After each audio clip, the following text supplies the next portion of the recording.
Hello everyone, তো আজকে চলে এলাম একটা নতুন ব্লগ নিয়ে। তো আজকে আমি একটা ইউনিক জিনিস ট্রাই করছি। তো তোমরা তো অনেকেই জানো এখন খুব ট্রেন্ডিং এ চলছে হোয়াইট সোয়েটারের ওপর উল দিয়ে ফুল বানানো। তো তার জন্য এখানে আমি একটা কাঁটা চামচ আর উল নিয়ে নিয়েছি, যেরকমটা আমি ভিডিওতে দেখেছিলাম।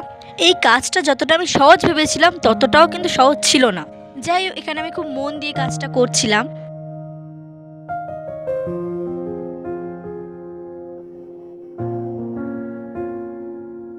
আর মেনলি এটা কিন্তু আমি আমার বোনের জন্য বানাচ্ছিলাম। তো যাই হোক, অনেক কষ্ট আমি এখানে ফুলের পাপড়িগুলো বানিয়ে নিলাম। তো তারপরে আমি একসাথে ফুলের পাপড়িগুলোকে ফুলের শেপ দেওয়ার চেষ্টা করছিলাম।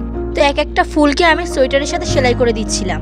তো সব কটা ফুল সেলাই করার পরে সোয়েটারটা ঠিক এরকম দেখতে হয়েছিল, বেশ ভালো লাগছিল দেখতে। দেখো, দিদি যেহেতু আগেই বলেছিল যে এই সোয়েটারটা আমার জন্য, তো আমি পরে দেখবো না এটা কি হতে পারে। তো পরার পর কিন্তু আমাকে বেশ সুন্দর লাগছিল দেখতে। আর তোমরা কমেন্ট করে জানাবে আমাকে কেমন লাগছে। আমার কিন্তু সোয়েটারটা ভীষণ পছন্দ হয়েছে।